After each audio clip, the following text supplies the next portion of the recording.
Ja, tudi jaz stavkam, saj smo na Radioteleviziji Slovenija, tako kot na primer učitelji in policisti, del javnega sektorja. A to ne pomeni, da danes Infodrom odpade, saj informativne oddaje na naši televiziji vseeno pripravljamo, v njih pa osrednjo pozornost namenjamo stavki. Ena naših glavnih zahtev je, naj se višina RTV prispevka poveča za 60 centov in tako vrne na lansko raven. Kaj pa na dan stavke počnejo učitelji in kakšne so njihove zahteve, pa je na osnovni šoli Danile Kumar v Ljubljani preverila naša Tina. Ura je 9 zjutraj in že pri vratih nas pričaka obvestilo o stavki in receptor, ki je, čeprav stavka, na svojem delovnem mestu. Hodniki, ki so v času odmora polni, danes samevajo. Ko stopim v učilnico, nas pričaka nepopisana tabla in prazni stoli. V drugih prostorih šole je bolj živahno. Kuharice v kuhinji pripravljajo malico za učitelje. Hišnik preverja radiatorje.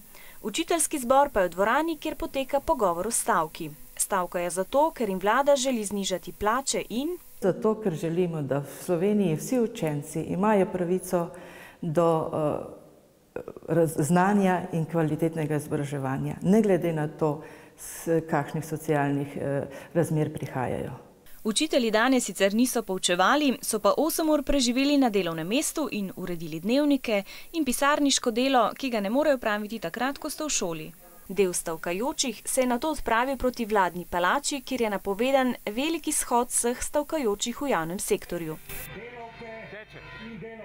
5 minut čez 12 se je na ulici, ki pelje do vladne palače, zbrala velika množica ljudi in sicer v znak protesta. Zbrali so se tudi v nekaterih drugih slovenskih mestih. Ne protestirajo pa samo delavci, zaposleni v šolstvu, ampak tudi gasilci, veterinarji, kulturniki, zdravstveni delavci. Zakaj smo tukaj, da bi se nekaj spremenilo? Kaj pa pričakujete, da se bo? Pričakujemo vsaj toliko, da se bo vlada z nami pogajala.